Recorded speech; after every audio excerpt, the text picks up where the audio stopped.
Hi everybody, I'm sorry it's been a week or two since we've posted a video. At least I haven't posted a video. It's been a whirlwind of a couple of weeks. A week ago, I think it was, we lost my dog, Kyla. She was my lab Shar-Pei dog. She was pretty old, but her passing was very unexpected and heartbreaking to deal with. And on top of that, my kids took it very hard for a little while, and then my friend approached me about possibly adopting a puppy that she was taking care of, and she was fostering this puppy. And so I talked to my family about it, showed them pictures, and they actually fell in love. So within maybe 3 days, no, actually a week of her passing, so it's been 2 weeks now.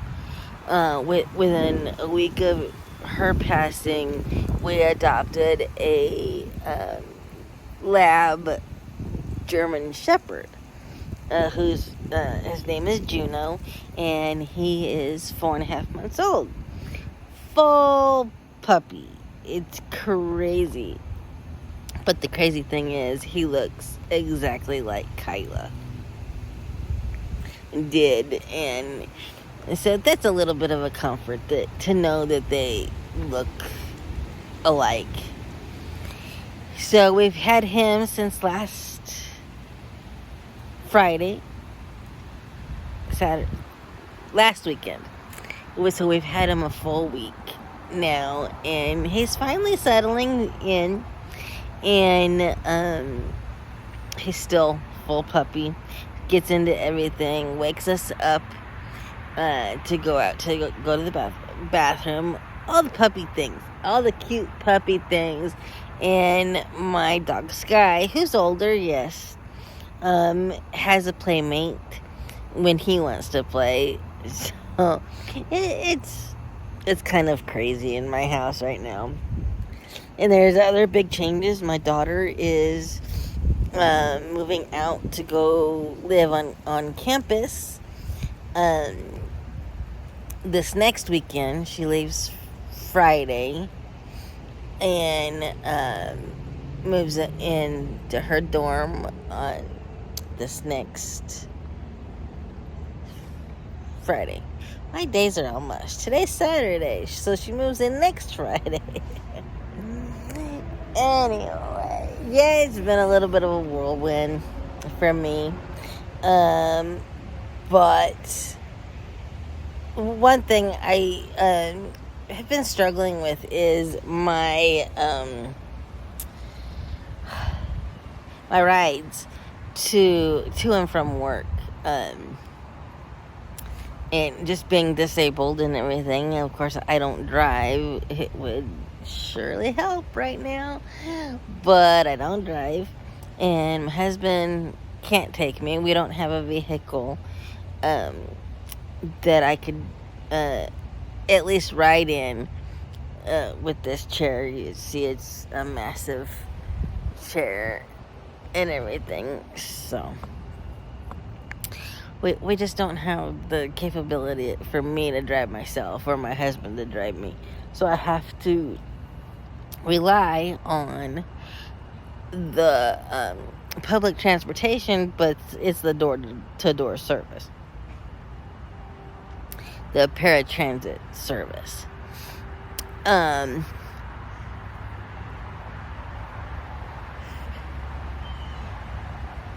Excuse me, sorry, I was gonna sneeze right then. And so far, I've been on it for about 5 weeks now, and it's been pretty good for the most part. I mean, it is what it is. But we've had some issues where they have had a hard time finding where I live, because the name of the complex is not in their notes, apparently.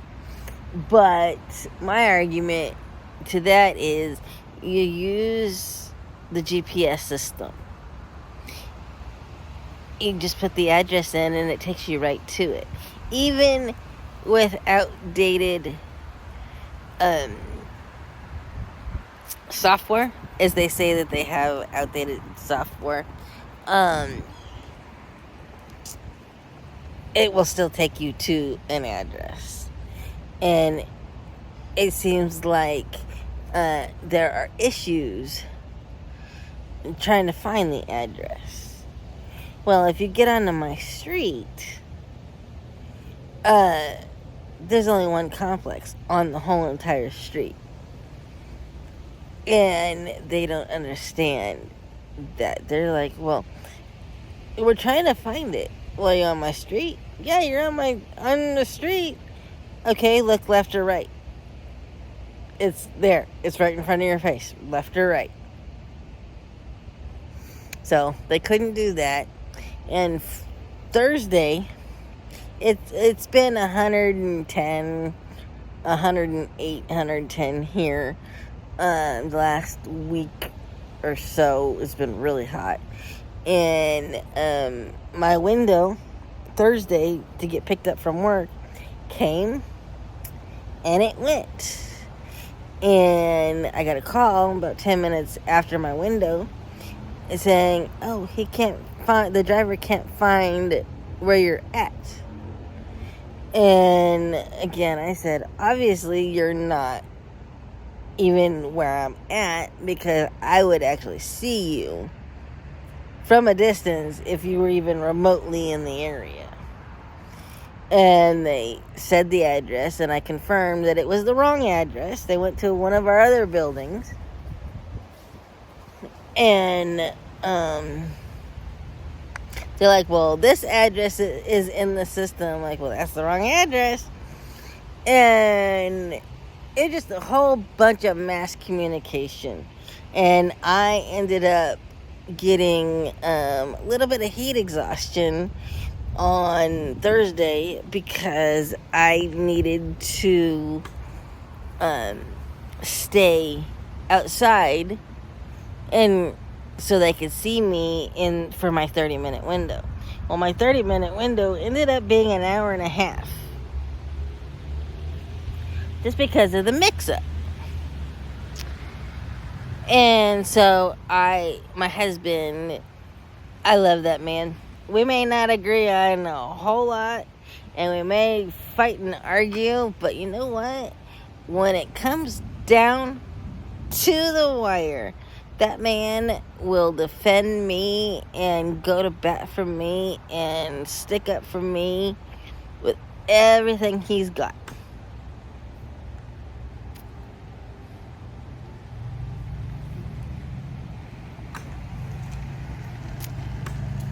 And that's just amazing. So he actually emailed them and gave them an earful. And I ended up staying home yesterday, Friday. Sorry, I'm moving. Ended up staying home Friday and recovering from the heat exhaustion.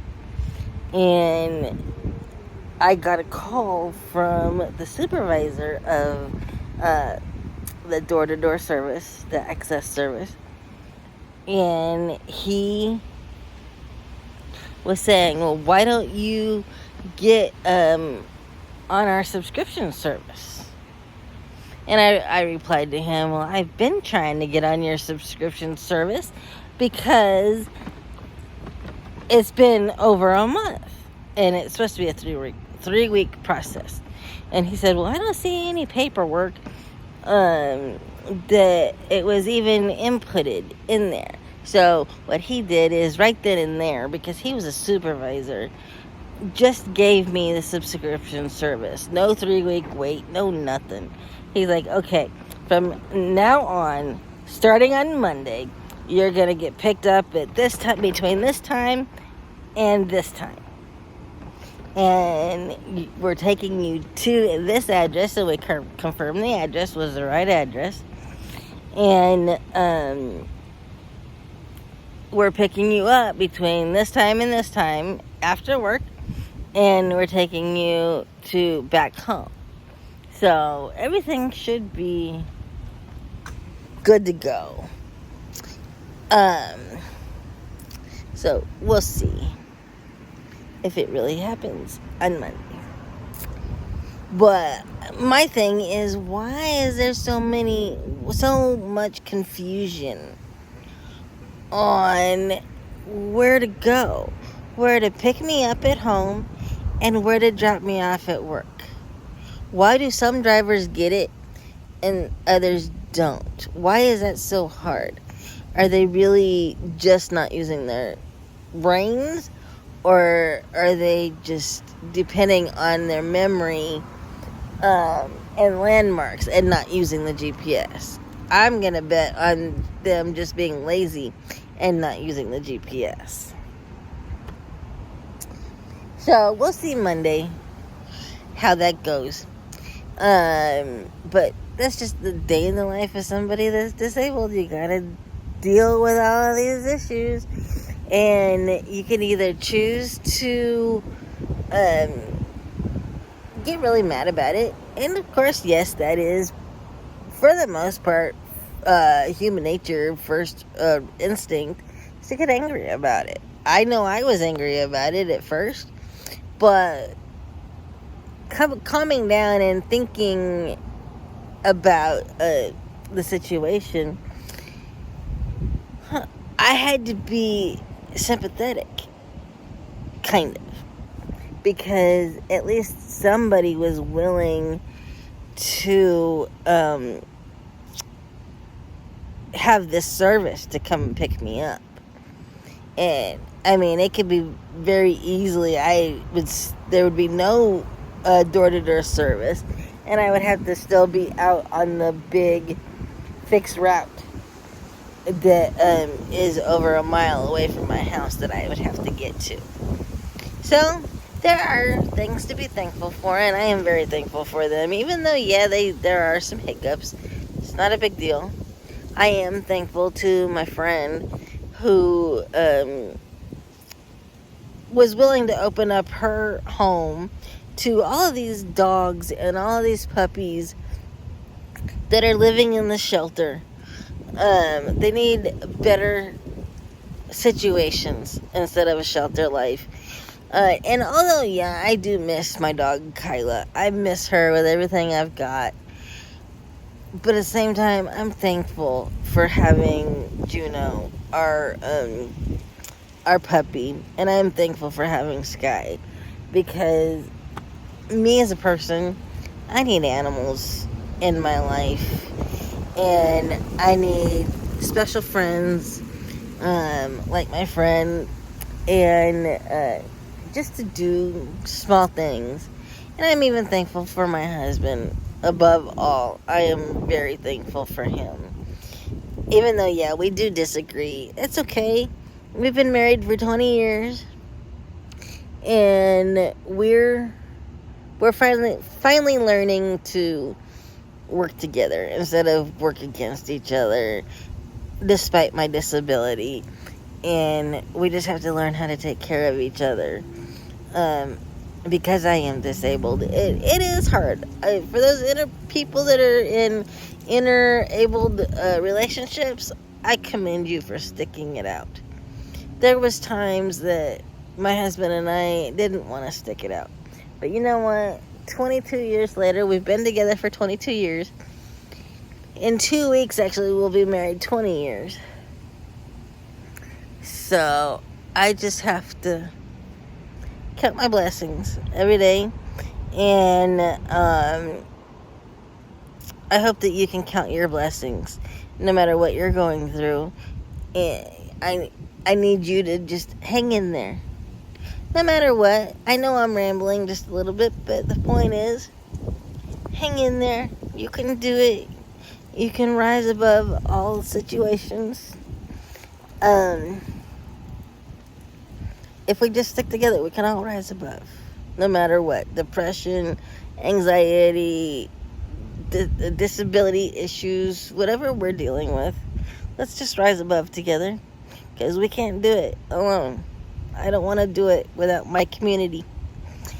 Anyway, I wish you guys a blessed Saturday, blessed weekend.